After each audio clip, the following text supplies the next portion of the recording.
Imaginen a un hombre nacido en las polvorientas periferias de Culiacán, condenado desde su nacimiento a un único destino, el camino de la violencia. No había escapatoria, no existía alternativa. Su nombre era Leonardo Daniel Martínez Vera, pero el mundo lo conocería por el apodo burlón que se le adhirió a la piel como una cicatriz, el Pato. Y no era un hombre cualquiera. Él fue el cerebro detrás de una de las campañas de terror más sofisticadas que el norte de México había presenciado en las últimas 2 décadas, un estratega criminal que emergió de las sombras para convertirse en uno de los operadores más letales del cártel de Sinaloa. Su caída, ocurrida hace apenas 3 meses, en octubre del año 2025, reveló una verdad incómoda que tanto el gobierno mexicano como el estadounidense mantenían en silencio. La guerra interna del cártel más poderoso del continente no solo ha fragmentado a México, sino que estaba reescribiendo por completo las reglas del narcotráfico transcontinental. El nacimiento de una bestia no siempre ocurre entre sangre, a veces brota de la desesperación. Leonardo Daniel Martínez Vera vio la luz por primera vez en el año 1975 en los barrios más humildes de Culiacán, la capital del estado de Sinaloa, dentro de una familia donde la pobreza no era una condición temporal, sino una condena perpetua. Su padre, un hombre cuyo nombre ha sido borrado de los registros de inteligencia, era un pequeño cultivador de marihuana y amapola en la Sierra Madre Occidental, uno de los miles de campesinos endeudados que sostenían la economía paralela del narcotráfico. De su madre se sabe poco, excepto que trabajaba como empleada de limpieza en los hogares de las zonas más adineradas de la ciudad. El joven Leonardo creció observando dos mundos, el de la miseria y el del lujo adquirido a través del crimen. Esta dicotomía, según análisis de la DEA desclasificados posteriormente, forjó su psicología criminal desde la primera infancia. A los 17 años, en el año 1992, Leonardo Daniel Martínez Vera ya no era un niño. Era un joven de estatura mediana, aproximadamente de 1,73 m, de complexión robusta y una mirada apagada, la de quien había visto demasiado y demasiado pronto. En aquel entonces, el narcotráfico mexicano se encontraba en un estado de transición. El cártel de Guadalajara, liderado por Miguel Ángel Félix Gallardo, que había dominado durante una década, se estaba desmoronando bajo la presión del gobierno mexicano y las investigaciones estadounidenses. Fue precisamente en ese vacío de poder donde un joven ambicioso podía encontrar oportunidades. Leonardo Daniel Martínez Vera ingresó al negocio no como narcotraficante, sino como lo que en el ambiente criminal se conoce como halcón. Un vigía, un informante de bajo nivel cuya responsabilidad era reportar a sus superiores cualquier actividad sospechosa en las calles. Su primer encargo fue en el Valle de Juárez, una franja fronteriza que se extiende a lo largo de unos 120 kilómetros entre la frontera estadounidense y las montañas de la Sierra Madre. En aquella época, el Valle de Juárez no era un territorio de gran importancia, no controlaba rutas tan relevantes como Tijuana o el centro de Ciudad Juárez, pero para un joven de 17 años sin posibilidades, aquello era una puerta. Martínez Vera trabajó bajo el mando de comandantes menores del cártel de Juárez, que entonces OCAMEXA seguía siendo una organización secundaria en el esquema general del narcotráfico mexicano. Su labor consistía en observar las calles, identificar los retenes militares, informar sobre las actividades de bandas rivales y ocasionalmente participar en el robo de dinero o cocaína perteneciente a la competencia. Pero la velocidad de su ascenso fue inusual. Mientras la mayoría de los halcones pasaban años, a menudo décadas, realizando el mismo monótono y peligroso trabajo de vigilancia, Leonardo Daniel Martínez Vera demostró cualidades que lo distinguieron. Una inteligencia táctica innata, la capacidad de resolver problemas sin una lealtad excesiva hacia individuos, sino más bien hacia la organización en su conjunto y, lo que era aún más importante, una crueldad incondicional. En el año 1994, a los 19 años, fue ascendido a líder de una pequeña célula de sicarios. Su responsabilidad consistía en ejecutar los planes de sus superiores sin preguntas, sin vacilaciones, sin mostrar emociones. Hacia el año 1996 ya controlaba a unas 30 personas.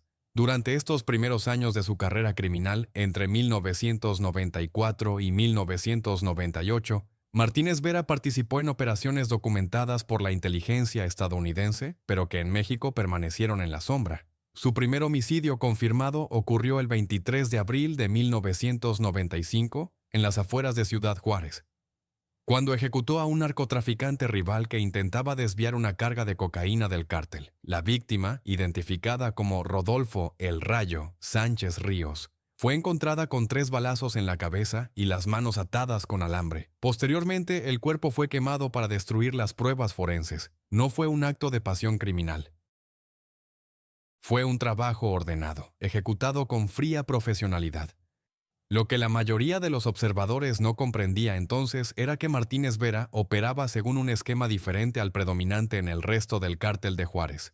Mientras otros sicarios actuaban por miedo o por enriquecimiento personal, Leonardo Daniel Martínez Vera adoptó una filosofía que se remontaba directamente a las enseñanzas de Miguel Ángel Félix Gallardo y del cártel de Sinaloa.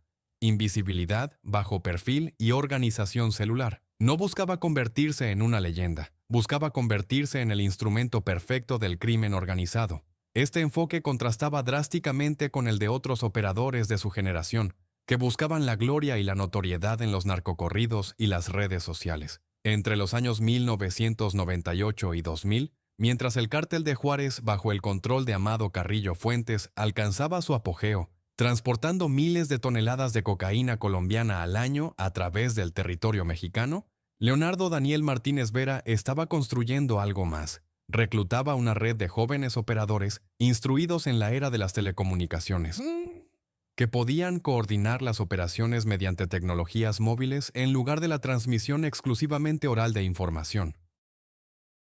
Para el año 2000, su red controlaba aproximadamente el 40% de las operaciones de narcotráfico en el Valle de Juárez, generando un ingreso mensual estimado entre 3 meses a 5 millones de dólares. La verdadera transformación llegó en el año 2001, cuando Martínez Vera fue contactado directamente por operadores del cártel de Sinaloa. El contexto era crítico. Ismael El Mayo Zambada, el coordinador estratégico del cártel de Sinaloa, estaba expandiendo su influencia hacia el norte del país, especialmente en Chihuahua, un estado que durante largos años había permanecido como territorio secundario.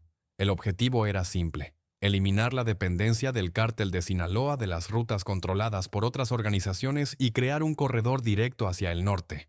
Leonardo Daniel Martínez Vera, con su experiencia en el Valle de Juárez y su red consolidada de operadores, fue identificado como el candidato ideal para liderar esta expansión. Esto no significaba que sería absorbido por el cártel de Sinaloa. Era una alianza estratégica entre iguales, donde Martínez Vera mantendría la autonomía operativa a cambio de facilitar el tráfico de drogas desde el Océano Pacífico hasta la frontera norte. Así, entre finales del año 2001 y principios del año 2002, comenzó el periodo que definiría la carrera de Leonardo Daniel Martínez Vera. Su plena integración en las operaciones del cártel de Sinaloa, bajo la facción que finalmente se conocería como La Malliza, una estructura construida a lo largo de décadas por Ismael Zambada como su patrimonio criminal y herramienta de poder. El joven de 26 años, que había comenzado como un simple vigía en las calles de Culiacán, estaba ahora a punto de convertirse en uno de los operadores más peligrosos del narcotráfico mexicano, responsable de organizar una campaña de violencia que transformaría por completo el mapa de la guerra contra las drogas en el norte de México. La integración de Martínez Vera en la estructura del cártel de Sinaloa no fue una simple transferencia a una nueva organización, sino una operación de expansión de influencia meticulosamente planificada. Desde el año 2002 hasta el año 2008, Leonardo Daniel Martínez Vera experimentó una transformación de operador local a uno de los comandantes tácticos más efectivos de La Malliza, la facción construida por el propio Ismael Zambada como su instrumento personal de poder y control. La tarea inicial era clara: establecer un dominio incontestable sobre las rutas de entrega septentrionales a través de Chihuahua y crear un corredor continuo desde la costa de Sinaloa hasta la frontera estadounidense. Para el año 2003, la red de Martínez Vera ya controlaba 3 principales puntos de tránsito: el Valle de Juárez, Ciudad Juárez y el perímetro de la Sierra Tarahumara, generando un ingreso mensual estimado entre 7 y 10 millones de dólares solo con cocaína y fentanilo. Estructuralmente, la organización de Martínez Vera funcionaba como una red integrada verticalmente en 3 niveles. En el nivel superior se encontraban el propio Martínez Vera y 4 de sus lugartenientes, cada uno responsable de un segmento distinto de las operaciones: logística, seguridad, finanzas y reclutamiento de personal. En el segundo nivel estaban los comandantes de célula, 12 personas que controlaban, cada una, entre 20 y 30 combatientes. En el nivel inferior se encontraban los ejecutores, incluyendo sicarios, transportistas de drogas, informantes en la policía y guardias de almacenes.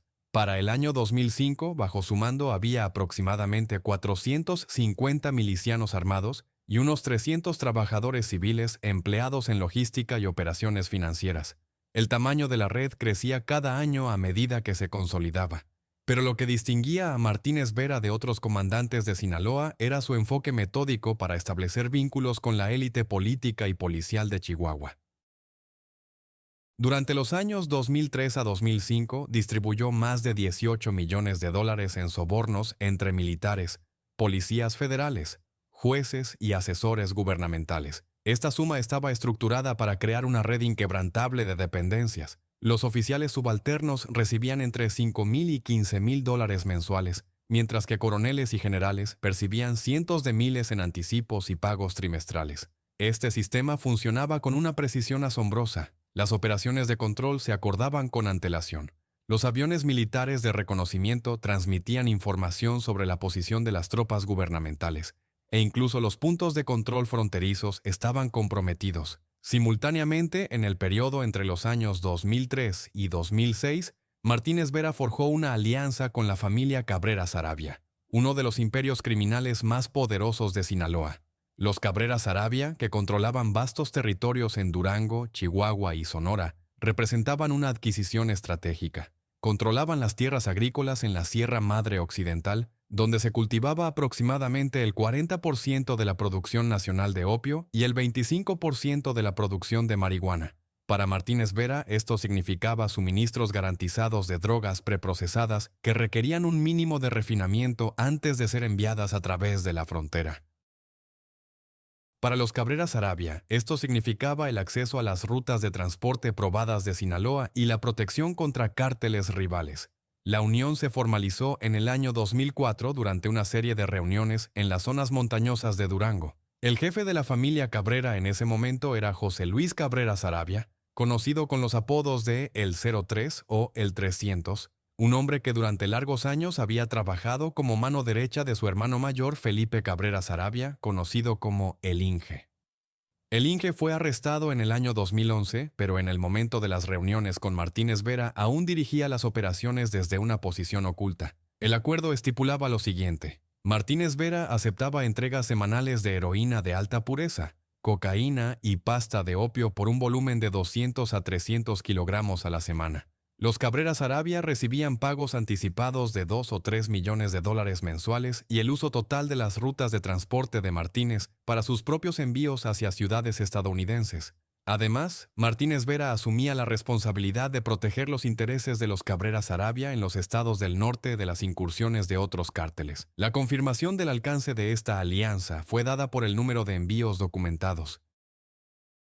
Según datos de la DEA estadounidense recopilados entre los años 2004 y 2008, la red de Martínez Vera y los Cabrera Saravia contrabandeaba un total de aproximadamente 4,000 kilogramos de cocaína al mes, entre 1,500 y 2,000 kilogramos de heroína al mes y unos 3,000 kilogramos de metanfetamina al mes. A los precios minoristas de ese periodo, esto habría constituido un ingreso mensual total de entre 20 y 25 millones de dólares. Como parte de esta colaboración, se creó una célula dedicada de 45 personas específicamente para gestionar la frontera entre el territorio mexicano y el estadounidense, con cuartel general en Ciudad Juárez. Pero el poder exige demostraciones. Entre los años 2004 y 2008, Martínez Vera participó en una serie de operaciones para eliminar a los competidores que se cruzaban con sus intereses. La primera gran masacre ocurrió en julio del año 2005, cuando un grupo de traficantes de una organización rival intentó invadir los territorios que él controlaba en la zona de la Sierra Tarahumara. Martínez Vera ordenó el asedio de su refugio, un complejo de cuevas donde se escondían con unos 50 kilogramos de cocaína. La operación duró 4 días. Cuando los milicianos de Martínez Vera tomaron la posición, descubrieron 9 cuerpos, algunos colgados, otros fusilados. Los 2 líderes fueron mantenidos con vida e interrogados durante 12 horas. Las grabaciones de los interrogatorios, desclasificadas posteriormente por la DEA estadounidense, muestran el uso de descargas eléctricas, ahogamientos y torturas físicas. Ambos líderes fueron eliminados con heridas infligidas manualmente con cuchillos. En marzo del año 2006 tuvo lugar una operación que evidenció la metodicidad de Martínez Vera. Un emisario del Cártel del Golfo, buscando expandir su influencia en Chihuahua, envió un grupo de 8 negociadores a Ciudad Juárez. La reunión fue programada aparentemente para discutir las condiciones de la división territorial. Los negociadores fueron invitados a un restaurante en el centro de la ciudad, donde les esperaba Martínez Vera, con un grupo de 15 hombres armados. De los 8 invitados, 3 fueron asesinados en el acto en 3 minutos, escondidos en vehículos y llevados. Los otros 5 fueron trasladados a un almacén en el perímetro de Ciudad Juárez, donde fueron interrogados durante 3 días. Los 5 fueron ejecutados. Sus cuerpos fueron encontrados posteriormente en una fosa común no lejos del pueblo de Bocanegra. Era un mensaje. Chihuahua pertenece a Sinaloa y específicamente pertenece a Martínez Vera y sus aliados. Para el año 2007, Leonardo Daniel Martínez Vera se había consolidado definitivamente como un comandante inquebrantable en el norte.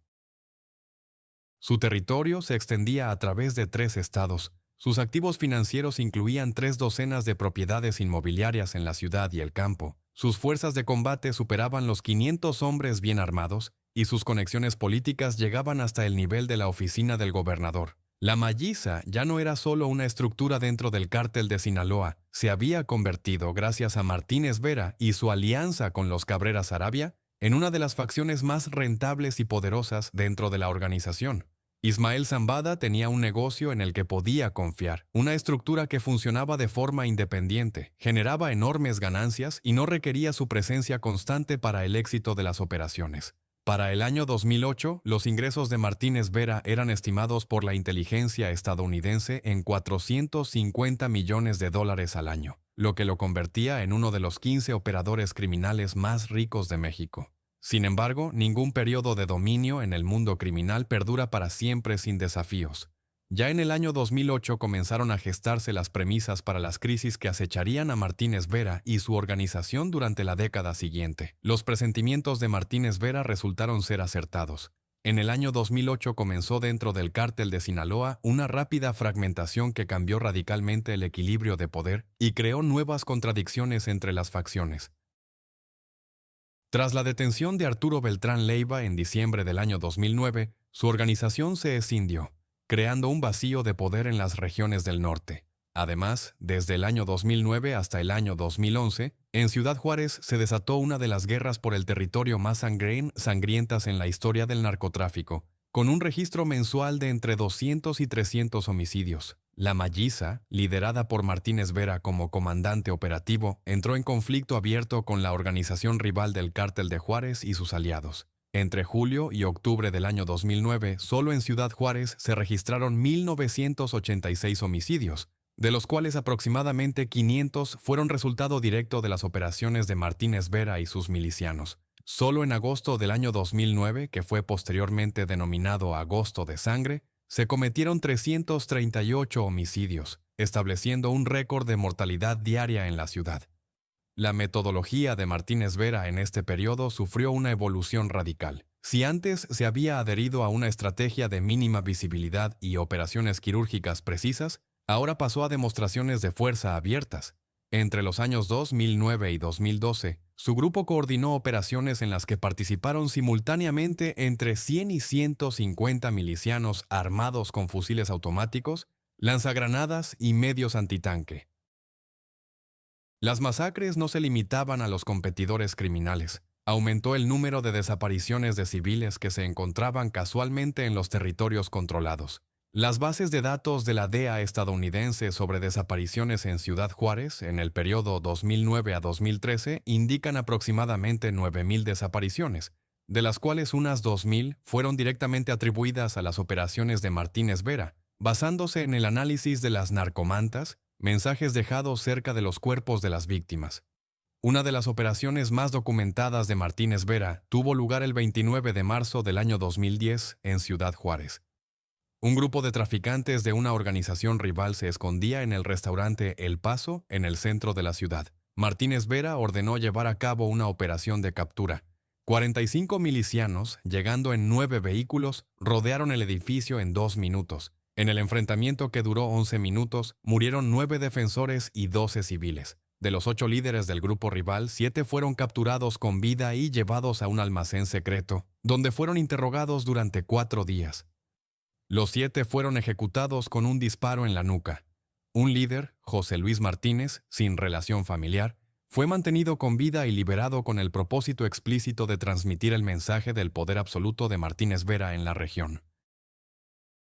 Paralelamente a las operaciones militares, entre los años 2010 y 2013, Martínez Vera enfrentó la creciente presión de las fuerzas del orden estadounidenses y mexicanas. Su organización fue incluida en la lista de objetivos prioritarios de la Iniciativa Mérida, un programa conjunto americano-mexicano para la lucha contra el crimen organizado, financiado por la parte estadounidense con un volumen de $400 millones al año. La DEA abrió un expediente separado sobre él con el código Proyecto Mayisa 02, incluyéndolo entre los 20 narcotraficantes más buscados de América del Norte. Una fuerza especial que incluía agentes del FBI, la DEA, el Servicio de Migración y asesores militares mexicanos, fue desplegada en Ciudad Juárez con el objetivo de su localización y arresto. En los años 2011 y 2012 se llevaron a cabo 43 operaciones para su captura. Todas resultaron infructuosas gracias al sistema de alerta temprana que Martínez Vera había creado entre las autoridades locales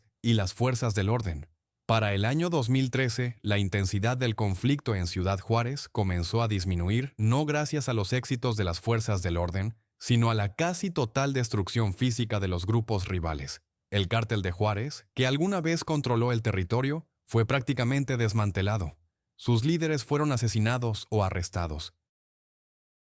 La familia Carrillo Fuentes, que había dirigido la organización durante décadas, se dividió en 3 facciones rivales. A finales del año 2013, la Mayisa, bajo el liderazgo de Martínez Vera, controlaba aproximadamente el 75% del territorio de Ciudad Juárez, todo el valle de El Paso Juárez y partes significativas del oeste de Chihuahua. Sus fuerzas de combate contaban con aproximadamente 800 personas, estructuradas en 20 células de 40 personas cada una. El ingreso de la organización en el año 2013 fue estimado por la inteligencia estadounidense en $620 millones al año, suministrando aproximadamente 8,000 kilogramos de cocaína al mes a las ciudades estadounidenses. Sin embargo, incluso en el momento de máximo poder de Martínez Vera, nuevas amenazas comenzaban a gestarse. Para el año 2014, en Luis B. Sánchez, cerca de la frontera con Ciudad Juárez, comenzó a organizarse un cártel rival, el CJNG. Cártel de Jalisco Nueva Generación, liderado por Nemesio Oseguera Cervantes, conocido como El Mencho. El CJNG reclamaba territorios en el norte de México y comenzó a expandirse agresivamente en la zona de influencia de Sinaloa. En el mismo periodo ocurrió la detención de miembros clave de la estructura de los Cabrera Saravia en los años 2014 y 2015, lo que debilitó sensiblemente los suministros de droga a la red de Martínez Vera. Sus reservas financieras, aunque enormes, comenzaron a agotarse debido a los crecientes gastos militares y la necesidad de expandir la corrupción para compensar el creciente interés de las fuerzas del orden estadounidenses. A finales del año 2015, Martínez Vera, a pesar del aparente dominio sobre el territorio físico, se encontraba ya al borde de una nueva crisis que transformaría por completo su organización. La segunda década de actividad de Martínez Vera comenzó con un giro repentino que nadie había previsto. Entre los años 2015 y 2016, en el seno de la Mayisa comenzaron a manifestarse serias tensiones. Ismael Zambada, el Mayo, delegaba cada vez más sus poderes a su hijo mayor, Ismael Zambada Sicairos, conocido como el Mayito Flaco, reduciendo al mismo tiempo la supervisión sobre las operaciones diarias. Esto creó un vacío en la cadena de mando que fue llenado por los operadores más ambiciosos. Martínez Vera, quien en ese entonces controlaba aproximadamente el 75% del frente norte del narcotráfico a través de Chihuahua, no fue ajeno a este proceso. Sus recursos, sus fuerzas de combate y sus lazos políticos lo convirtieron en uno de los factores de poder en los cálculos del alto mando. La tensión se transformó en un conflicto abierto en septiembre del año 2024, cuando ocurrió un incidente que cambió completamente la disposición de las fuerzas. Ismael Zambada, a la edad de 76 años y cada vez menos activo en la actividad operativa, fue aparentemente convocado a una reunión en Culiacán con el pretexto de negociaciones para una resolución pacífica de las diferencias. En lugar de negociaciones, fue interceptado por personas que consideraba leales. Según la versión oficial, confirmada posteriormente por una carta del propio Zambada, su hijo Joaquín Guzmán López, conocido como el Güero Moreno y uno de los principales líderes de la facción Los Chapitos, organizó la captura de su aliado estratégico con el propósito de entregarlo a las autoridades estadounidenses.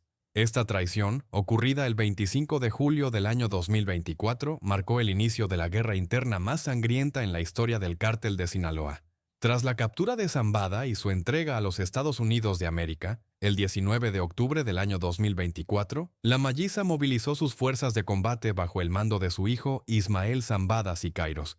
Martínez Vera, siendo uno de los comandantes más experimentados y con mayores recursos de la Malliza en los estados del norte, fue empleado como coordinador de campo de las operaciones en Chihuahua y Durango. Desde septiembre del año 2024 hasta febrero del año 2025, los combates entre la Malliza y los Chapitos en la ciudad de Culiacán provocaron 847 muertos y 1,865 desaparecidos.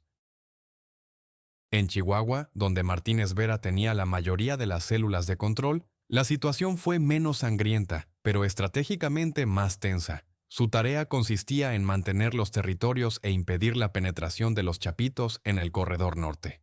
Entre los años 2015 y 2018, incluso antes del pleno despliegue de la guerra interna, Martínez Vera enfrentó serios problemas de presión. La DEA estadounidense y las fiscalías generales mexicanas aumentaron la intensidad de la persecución. En el año 2016 se llevaron a cabo 48 redadas distintas contra objetivos relacionados con su organización. Fueron arrestadas 132 personas, incluyendo 15 comandantes de nivel medio. Los ingresos por narcotráfico comenzaron a disminuir debido a interrupciones en las cadenas logísticas. Entre los años 2015 y 2018, el contrabando de cocaína de la red de Martínez Vera cayó de 8,000 kilogramos al mes a 4,500 kilogramos al mes. Esto lo obligó a diversificar sus fuentes de ingresos, aumentando la participación en la producción de metanfetamina y opioides sintéticos, especialmente el fentanilo, que era la nueva mina de oro en el narcotráfico. Para el año 2018, la estructura de Martínez Vera experimentó cambios sustanciales. El número de sus milicianos se redujo de 800 a aproximadamente 500 personas. Sus activos financieros, aunque seguían siendo significativos, comenzaron a agotarse debido a los crecientes gastos militares y la necesidad de mantener la red de funcionarios corruptos simultáneamente con el aumento de la competencia. En marzo del año 2018, la inteligencia estadounidense estimó sus activos en unos $350 millones, es decir, la mitad en comparación con la estimación del año 2013. Sin embargo, su posición en la Malliza se fortalecía. Ismael Zambada, a pesar de seguir en libertad hasta el año 2024, dependía cada vez más de Martínez Vera como un ejecutor confiable en las regiones del norte. La preparación para la guerra a gran escala que estalló en el año 2024 comenzó precisamente en este periodo de 2015 a 2018. Martínez Vera no solo mantuvo, sino que fortaleció el control de la Malliza en Chihuahua, a pesar de la presión de las fuerzas del orden. Su sistema de organización celular y el bajo perfil le permitieron evitar las detenciones masivas que afectaron a otros operadores. Para el año 2020, su organización era una de las pocas estructuras dentro de la Malliza que mantenía la plena capacidad de combate y el control territorial. Esta estabilidad lo convirtió en un candidato natural para el papel de comandante de campo clave en la inminente guerra por el dominio dentro del cártel de Sinaloa. Entre los años 2018 y 2024, Martínez Vera continuó gestionando su organización en condiciones de creciente incertidumbre, aunque sus fuerzas de combate en Chihuahua se mantuvieron relativamente estables al nivel de 450 personas. Su influencia en el cártel de Sinaloa se estaba erosionando gradualmente. La aparición de nuevos actores, como el CJNG bajo el liderazgo de El Mencho, lo obligaba a distribuir los recursos entre la protección de los territorios existentes y la expansión hacia nuevas áreas. Para el año 2020, su ingreso anual había disminuido a unos $250 millones, lo que reflejaba la contracción de las capacidades operativas y la creciente competencia por las narcorrutas en los estados del norte. Al mismo tiempo, su reputación como un ejecutor infalible en la Malliza se consolidó hasta tal punto que Ismael Zambada y su círculo se dirigían a Martínez Vera para la resolución de las tareas operativas más críticas. El momento crítico llegó el 9 de septiembre del año 2024, después de la captura de Ismael Zambada el 25 de julio y su entrega a las autoridades estadounidenses en octubre. La Malliza enfrentó una crisis existencial. En el contexto de los intentos de su hijo Ismael Zambada Siqueiros de consolidar el poder dentro de la Malliza, Martínez Vera se convirtió automáticamente en una de las figuras clave en la jerarquía organizativa. El 9 de septiembre del año 2024, cuando comenzó la guerra a gran escala entre la Malliza y los Chapitos, el frente en el norte estaba controlado precisamente por Martínez Vera. Su papel era crítico: mantener Chihuahua, Durango y controlar el corredor de Ciudad Juárez, el corazón económico del narcotráfico hacia la frontera estadounidense. De septiembre a octubre del año 2024, el conflicto en Chihuahua adquirió un carácter diferente al de los sangrientos enfrentamientos callejeros en Culiacán. Aquí la guerra fue más profesional, más encubierta. Martínez Vera nunca había sido partidario de desplegar cientos de milicianos para batallas campales. En su lugar, aplicó la táctica del terror selectivo: liquidaciones dirigidas de los líderes de los Chapitos en la región, incautación de almacenes de drogas, neutralización de funcionarios corruptos que se pasaban al bando de los Chapitos. Entre el 9 de septiembre y el 15 de octubre del año 2024, su organización liquidó aproximadamente a 25 operativos de los Chapitos en la región de Chihuahua y Durango. 3 de los asesinados eran comandantes de nivel medio con sus propias unidades de combate. La táctica fue eficaz. Impidió una invasión a gran escala de los Chapitos en los territorios del norte que Martínez Vera controlaba. Sin embargo, sus éxitos en el frente no pudieron salvarlo de la creciente presión de las fuerzas del orden. Para octubre del año 2024, la DEA estadounidense y los agentes federales mexicanos aumentaron la intensidad de la búsqueda en su contra.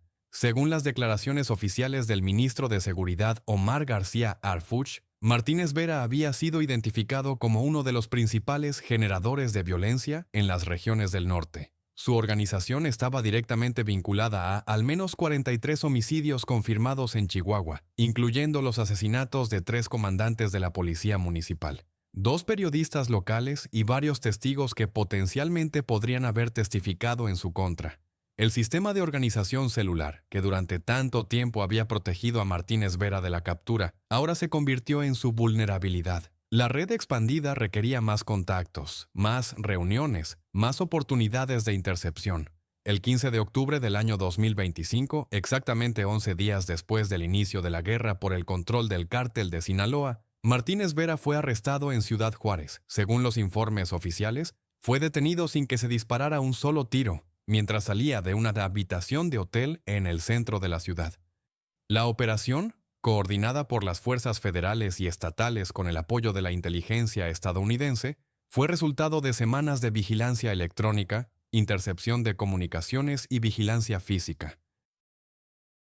Se incautaron 7 unidades de armas de grueso calibre, 3 vehículos con señales de uso bélico, una cantidad de dispositivos electrónicos para comunicación y documentación que revelaba la estructura de su organización. Al momento de su arresto, Martínez Vera tenía 50 años. De ellos, 33 años los había pasado en actividad criminal, comenzando como un simple vigía en las calles de Culiacán y terminando como uno de los comandantes más poderosos del narcotráfico mexicano en el norte. Su arresto representó, según los comentarios oficiales, un golpe significativo a las estructuras de la Malliza y una demostración de que incluso los operadores criminales más protegidos se encuentran al alcance de las autoridades mexicanas y estadounidenses. Sin embargo, su caída ocurrió en un momento en que su organización se encontraba en estado de guerra por la supervivencia, justo cuando más lo necesitaba la Malliza para contrarrestar la ofensiva de los Chapitos sobre los territorios que él controlaba. Después de la detención del 15 de octubre del año 2025, Martínez Vera fue trasladado de inmediato al Centro de Reorientación de la Estructura Social número 3 en Ciudad Juárez, donde permanece bajo custodia hasta este momento. El 21 de octubre del año 2025 fue formalmente procesado por el juez Víctor Manillo Hernández por violación de la Ley Federal de Armas de Fuego y Explosivos. El juez estableció un plazo de 3 meses para la realización de una investigación adicional. lo que significa que el conjunto completo de cargos será formalizado aproximadamente a finales de enero del año 2026. Sin embargo, las pruebas iniciales presentadas por la Fiscalía General de la República incluyen no solo el armamento, sino también 23 homicidios documentados, tráfico de drogas a una escala superior a los 400 kilogramos de cocaína al mes, extorsión, secuestros y participación en la desaparición de aproximadamente 228 civiles entre los años 2009 y 2024. El intento de la defensa de Martínez Vera de obtener medidas cautelares menos severas fue rechazado el 27 de octubre del año 2025 por la jueza Ejes Heidi de Santiago Wong durante una audiencia de revisión de medidas cautelares. Los abogados defensores argumentaban que Martínez Vera tenía arraigo en la frontera, especialmente en el municipio de Guadalupe, y que medidas cautelares menos rigurosas serían apropiadas. Sin embargo, el fiscal objetó, indicando que el imputado había sido identificado como un objetivo prioritario de la Secretaría de Seguridad y Protección Ciudadana del estado de Chihuahua y que en su contra estaban en curso investigaciones activas por parte de las agencias estadounidenses, DEA y FBI. La jueza rechazó la solicitud de la defensa y estableció que Martínez Vera debe permanecer en condiciones de detención rigurosa en espera de la conclusión del procedimiento. Paralelamente al proceso judicial mexicano, el Departamento de Justicia estadounidense ha iniciado los procedimientos de extradición. Según la solicitud oficial presentada el 14 de noviembre del año 2025, Martínez Vera está acusado de 6 delitos federales distintos en el territorio de los Estados Unidos, incluyendo tráfico internacional de cocaína, heroína y fentanilo, lavado de dinero, terrorismo, violación armada de leyes federales y participación en una conspiración con el propósito de asesinar testigos. El valor del aseguramiento de sus activos en los Estados Unidos se estima en aproximadamente $450 millones, incluyendo bienes inmuebles ficticios, vehículos y cuentas financieras que pudieron ser rastreadas a través de los sistemas de monitoreo internacional de operaciones financieras. El proceso judicial de Martínez Vera coincide con un momento crítico en la historia del cártel de Sinaloa. Su arresto ha privado a la Malliza de uno de sus comandantes de campo más efectivos en un momento crucial de la guerra contra los Chapitos. Esta pérdida se vio agravada por una serie de arrestos adicionales de miembros de su organización. Para finales de noviembre del año 2025, los organismos federales y estatales habían detenido a otras 432 personas directa o indirectamente relacionadas con la organización de Martínez Vera. De estas, 152 personas fueron procesadas por delitos individuales, incluyendo homicidio, comercio de drogas y extorsión. El despliegue de tales operaciones para el cambio de la cadena de mando causó pérdidas adicionales a la estructura de la Malliza en Chihuahua, permitiendo a los Chapitos expandir su base territorial hacia el norte. El legado de Martínez Vera en el narcotráfico y en la historia del cártel de Sinaloa es ambivalente. Por un lado, sus 33 años de actividad lo convirtieron en uno de los operadores más longevos en la historia del narcotráfico mexicano, un periodo durante el cual se adaptó a 4 regímenes diferentes, a 3 oleadas globales de lucha contra las drogas y a la completa reestructuración del sistema de cárteles de México. Su organización, en sus años de apogeo, fue responsable de la distribución de aproximadamente el 25% de toda la cocaína transportada a través de la frontera norte en el año 2013, lo que equivale a unas 400 toneladas de droga pura al año. Por otro lado, sus métodos crearon una atmósfera de tal violencia que en las zonas de sus operaciones ocurrieron aproximadamente 4.000 homicidios confirmados, de los cuales unos 2.000 pueden atribuirse directamente a sus órdenes. Su captura, sin embargo, era predecible. El sistema que le permitió permanecer inalcanzable durante 21 años finalmente mostró sus límites frente a las modernas tecnologías de vigilancia electrónica, el análisis forense de los flujos financieros y el intercambio de información entre las fuerzas del orden mexicanas y estadounidenses.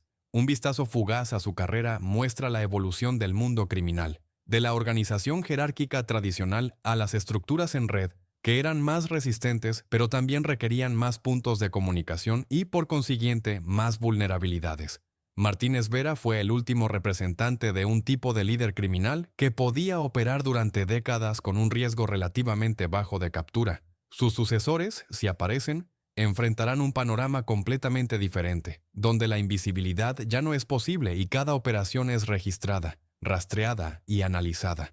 La arquitectura organizativa liderada por Martínez Vera en las regiones del norte reflejaba la estrategia más amplia de la Malliza, que había sido construida por Ismael Zambada como una red de gestión distribuida en lugar de una jerarquía centralizada.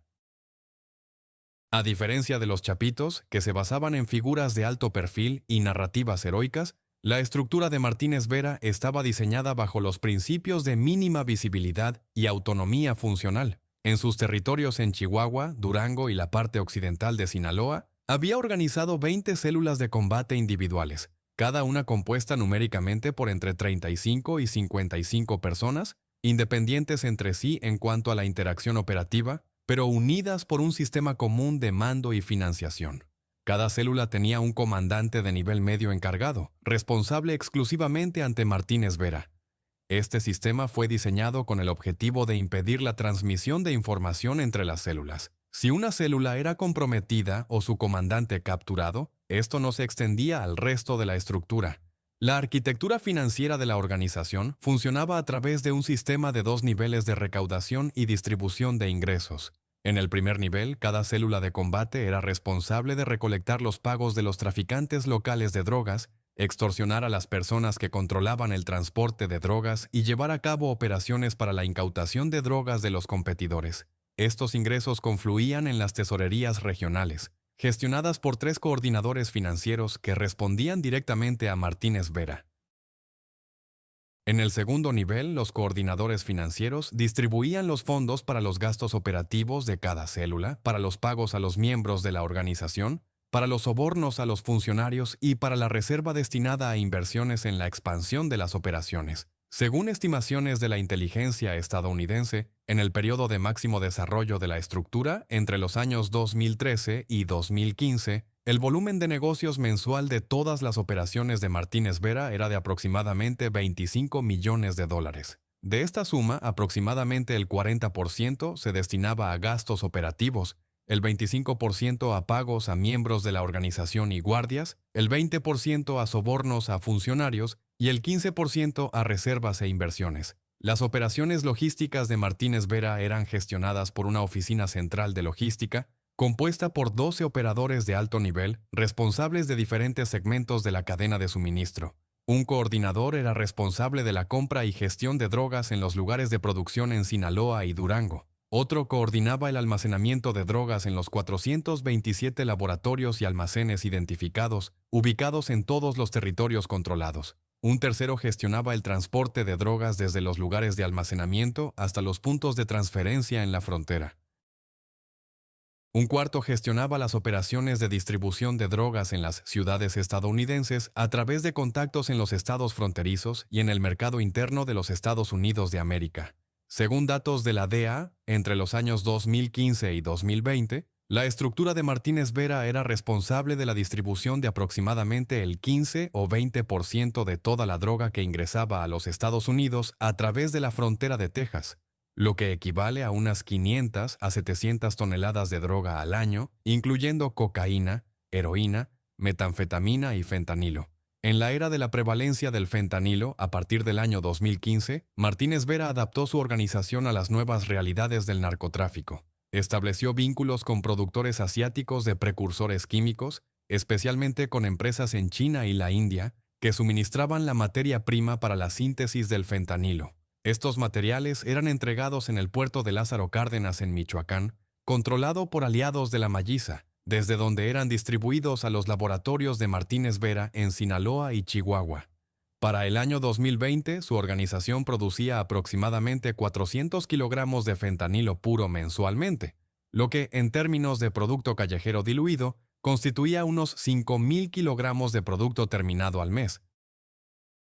Tal escala de producción permitió a Martínez Vera convertirse en uno de los mayores productores de fentanilo en el norte de México, casi igualando la producción de la Malliza en las regiones occidentales de Sinaloa. La influencia política de Martínez Vera se extendía a todos los niveles del poder estatal en los territorios bajo su control. A nivel local, controlaba mediante corrupción a 454 funcionarios, incluyendo a los alcaldes de 3 municipios, los comandantes de la policía local en 20 distritos y los jueces en 3 jurisdicciones municipales. A nivel estatal, sus conexiones incluían a oficiales de la Policía Estatal de Chihuahua, miembros de la administración del gobernador y jueces de tribunales superiores. A nivel federal, sus agentes influenciaban a oficiales de la Policía Federal, miembros de la Guardia Nacional y funcionarios de la Fiscalía Federal. El costo de este sistema de corrupción era de aproximadamente $750,000 mensuales, distribuidos en forma de pagos regulares, que iban desde los $200 al mes para los informantes de base hasta los $75,000 para los oficiales de alto rango. Finalmente, la integración de Martínez Vera en el ecosistema más amplio de la Malliza se centró en su papel como gestor del Frente Norte. Ismael Zambada consultaba personalmente a Martínez Vera sobre decisiones estratégicas relacionadas con la distribución de drogas en la región, las negociaciones con cárteles vecinos y la adaptación a las acciones de las fuerzas del orden. Martínez Vera, por su parte, transmitía información estratégica sobre las acciones de los competidores, el estado de los mercados y recomendaciones sobre el despliegue de las fuerzas de combate. Este sistema vertical de comunicación estaba cifrado y utilizaba aplicaciones móviles protegidas que eliminaban automáticamente los mensajes a intervalos establecidos. La extrema redundancia de los sistemas de comunicación permitió a Martínez Vera mantenerse en contacto con el comando superior incluso en periodos de intenso monitoreo por parte de las fuerzas del orden. La historia de Martínez Vera como operador criminal está indisolublemente ligada a su capacidad para adaptarse al ambiente hostil en el que los enemigos aparecían y desaparecían con una velocidad impresionante. Su principal enemigo durante gran parte de su carrera fue el Cártel de Juárez, una organización que durante décadas había dominado los corredores de transferencia de drogas del noreste. El conflicto entre la Malliza de Martínez Vera y el Cártel de Juárez abarcó el periodo desde el año 2009 hasta el año 2013, durante el cual ocurrieron aproximadamente 4,000 homicidios en Ciudad Juárez y los territorios adyacentes. Esta guerra no fue una serie de batallas abiertas, sino más bien una campaña metódica de eliminación de la cúpula de la competencia, la incautación de activos logísticos y la estabilización del control sobre los puntos críticos en la cadena de suministro.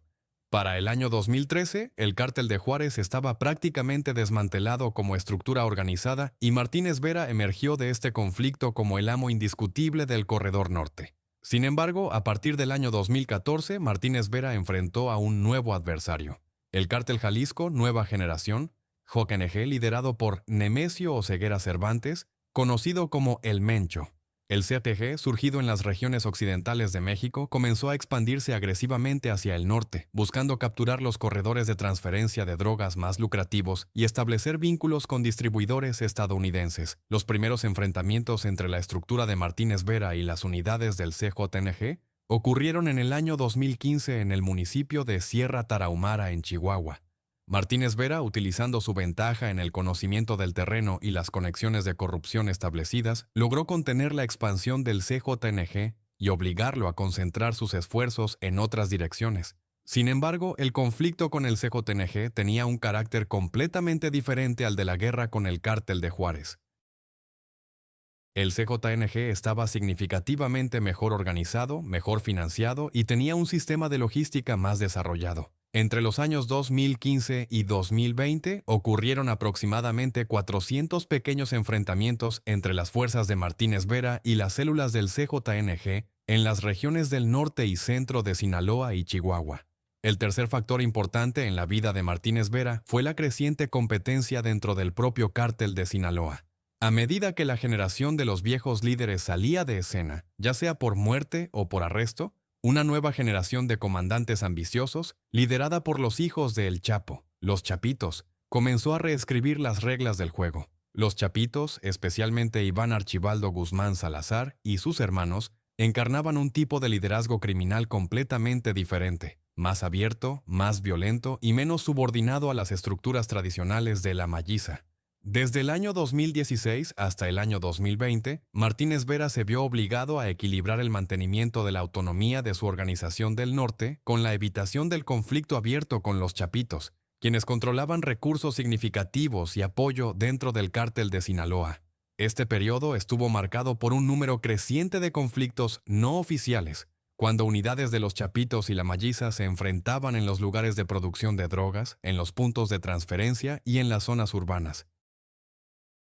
El punto de inflexión crítico ocurrió en septiembre del año 2024, cuando la guerra entre la Malliza y los Chapitos se transformó en un conflicto abierto que involucró a toda la organización. En el periodo entre el 9 de septiembre del año 2024 y el 15 de octubre del año 2025, cuando Martínez Vera fue detenido, la guerra costó aproximadamente 2.828 vidas en Sinaloa.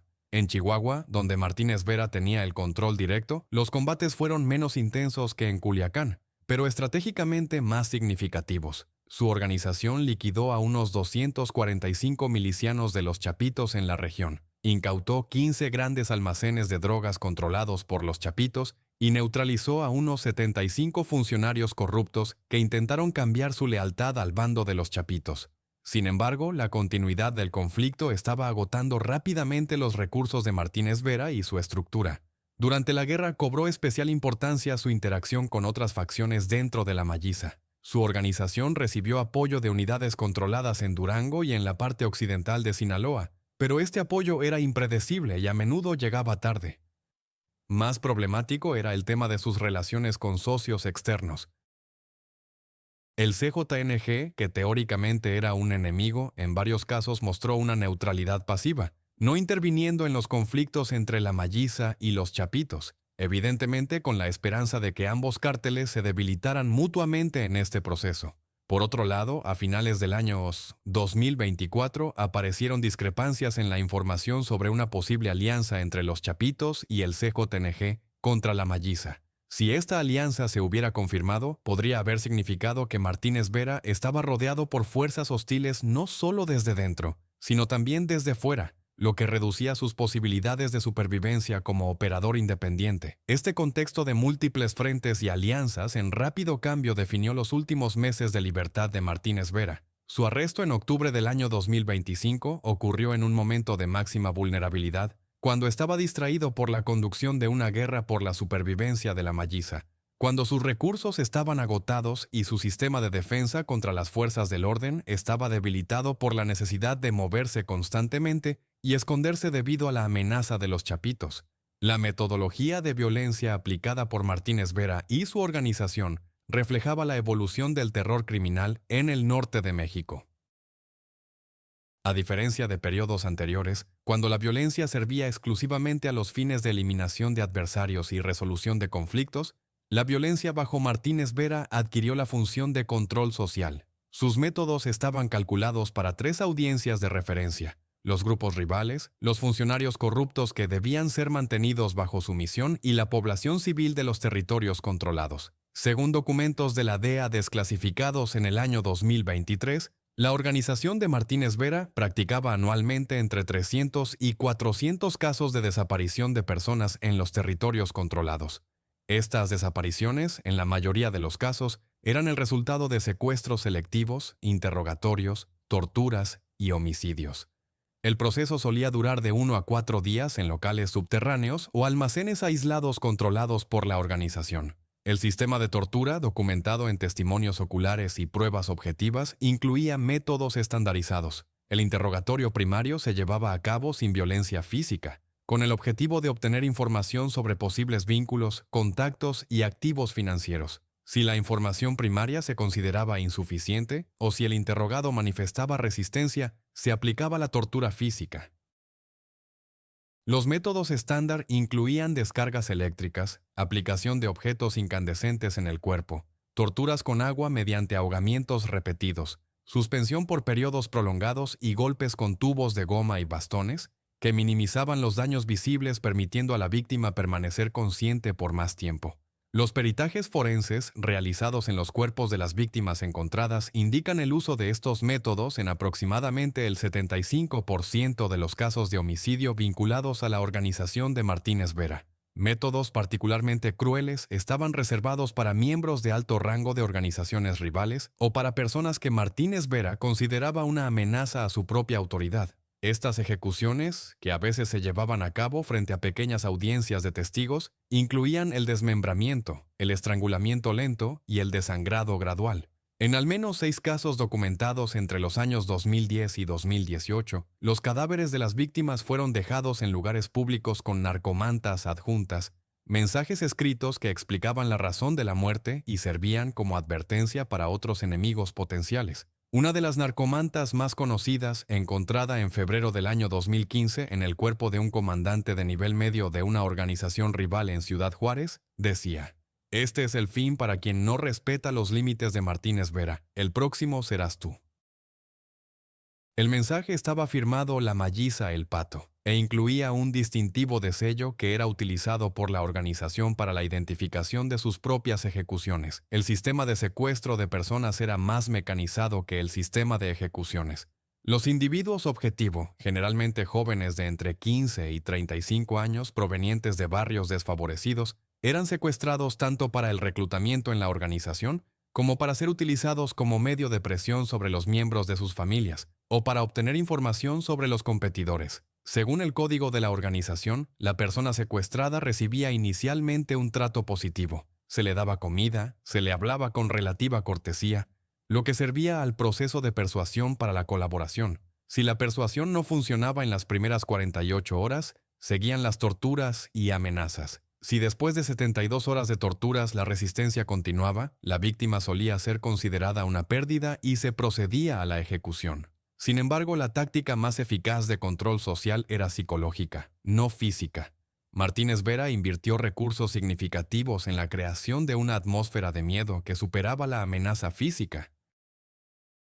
Esto se lograba a través de constantes rumores que circulaban en los territorios controlados sobre ejecuciones y torturas, mediante el hallazgo regular de cadáveres en lugares públicos y a través del uso de informantes que reportaban cualquier intento de resistencia. Tal ambiente de terror psicológico era particularmente efectivo en las áreas rurales de la Sierra Tarahumara y en algunos barrios de Ciudad Juárez, donde la presencia del Estado era mínima.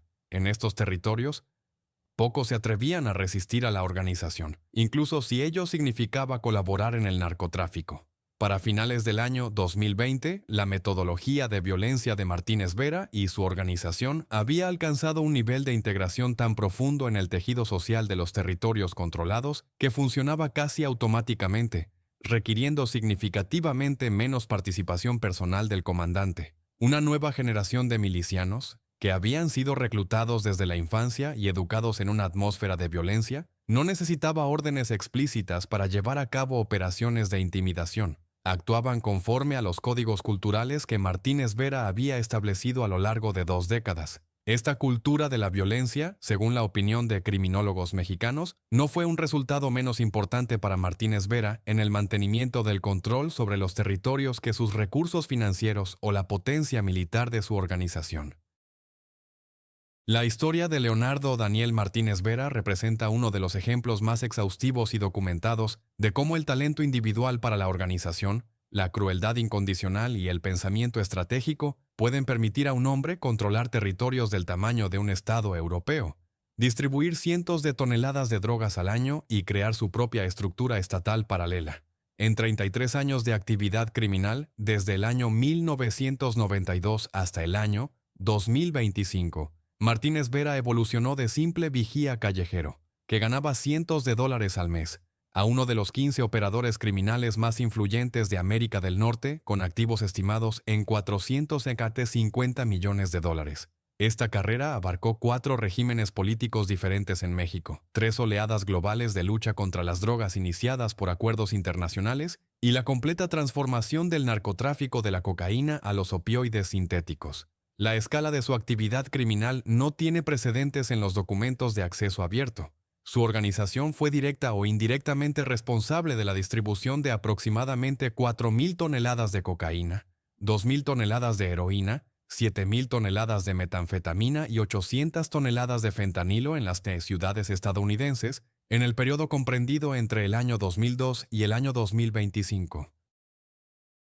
En el mercado minorista estadounidense, donde un kilogramo de cocaína cuesta aproximadamente $50,000, un kilogramo de heroína $75,000, un kilogramo de metanfetamina $25,000 y un kilogramo de fentanilo $100,000, esto equivale a un mínimo de $64,000 millones en ingresos brutos totales. De esta suma, según estimaciones de expertos, aproximadamente el 40% permaneció como beneficio neto después de la deducción de los gastos operativos, lo que significa unos 25.500 millones de dólares de ingresos netos generados por su organización en 23 años de operaciones. Sin embargo, el precio de esta empresa criminal se pagó exclusivamente con la sangre y el miedo de la población mexicana y estadounidense. Según estimaciones prudentes de diversas organizaciones de derechos humanos, la actividad de Martínez Vera estuvo directamente relacionada con el asesinato de aproximadamente 4.000 personas. Además, su organización fue responsable del secuestro de alrededor de 1.250 personas,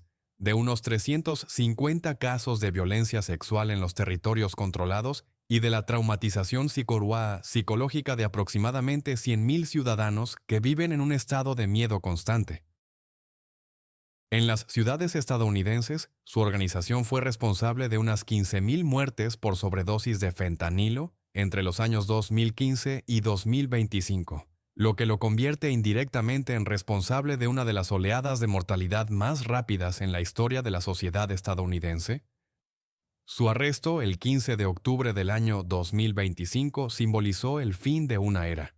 Fue el último representante de una generación de líderes criminales que pudieron actuar con una seguridad casi total durante 2 décadas gracias a la insuficiencia de las tecnologías de monitoreo, la corrupción de los funcionarios estatales y la fragmentación de las fuerzas del orden. Las tecnologías desplegadas por la inteligencia estadounidense, el rastreo satelital, el análisis de datos biométricos, el monitoreo de flujos financieros a través de sistemas de control internacional y la intercepción de comunicaciones cifradas, permitieron rastrearlo en el momento crítico de su máxima vulnerabilidad. Estas mismas tecnologías se están desplegando hoy contra sus posibles sucesores, creando un paradigma completamente nuevo de gestión criminal en el que la invisibilidad ya no es posible. Su caída también simbolizó una nueva fase en la guerra contra las drogas. Durante 3 décadas, la guerra se centró en la destrucción de las estructuras de los cárteles y el arresto de grandes narcotraficantes. Sin embargo, la caída de Martínez Vera demostró que la guerra ahora está dirigida a las habilidades y competencias individuales que encarnan los individuos. Su capacidad para gestionar una red distribuida de 400 personas, su comprensión de los flujos financieros y su habilidad para adaptarse a las cambiantes tecnologías de monitoreo. Estas son precisamente las habilidades que lo hacían valioso para la Malliza.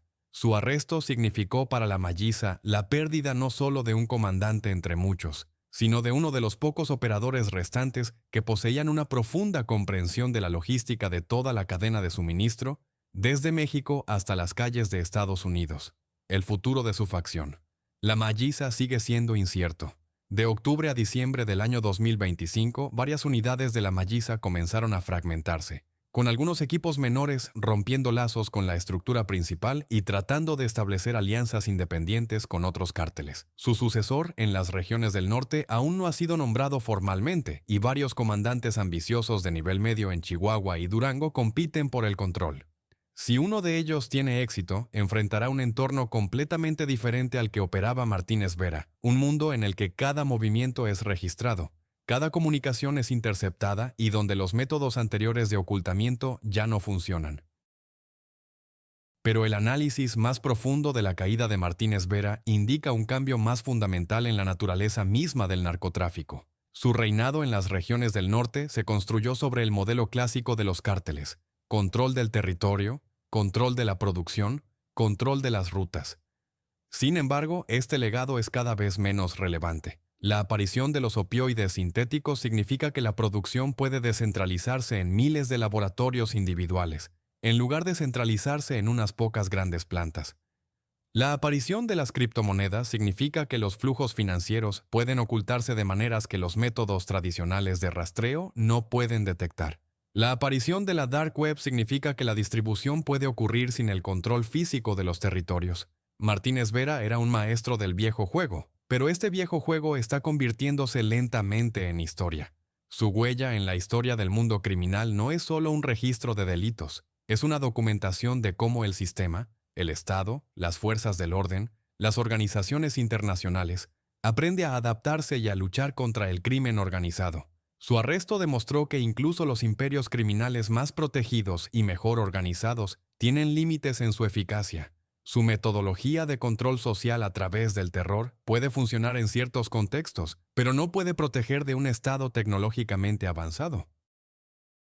Su sistema financiero, basado en la corrupción de los funcionarios, funcionó durante décadas, pero finalmente fue penetrado gracias a la colaboración internacional. Su estructura organizativa, construida como una red de células distribuidas, garantizaba resiliencia, pero no garantizaba la invisibilidad frente a la vigilancia electrónica. En definitiva, la historia de Leonardo Daniel Martínez Vera es la historia de una ascensión grandiosa y de una simultánea y predecible caída. Es la historia de un hombre que, partiendo de recursos nulos y de condiciones de miseria, logró construir un imperio que generaba decenas de miles de millones de dólares en ingresos y controlaba millones de vidas. Es también una historia sobre cómo los sistemas de poder y control, basados en la violencia y el miedo, contienen en sí mismos las semillas de su propia destrucción. Su arresto es una advertencia para sus posibles sucesores y un símbolo de que la era de los imperios criminales invisibles ha terminado. Pero también representa una victoria incompleta para las fuerzas del orden, porque su caída no ha detenido el flujo de drogas en las calles de América, no ha salvado a una sola persona de la maldición de la adicción y no ha resuelto los problemas fundamentales de la miseria y la falta de oportunidades que hacen a las personas vulnerables al reclutamiento en los cárteles. Su historia ha concluido, pero la historia de la guerra contra las drogas continúa, y el próximo capítulo será escrito por la próxima generación de operadores criminales, quienes ya están aprendiendo lecciones de la caída de Martínez Vera.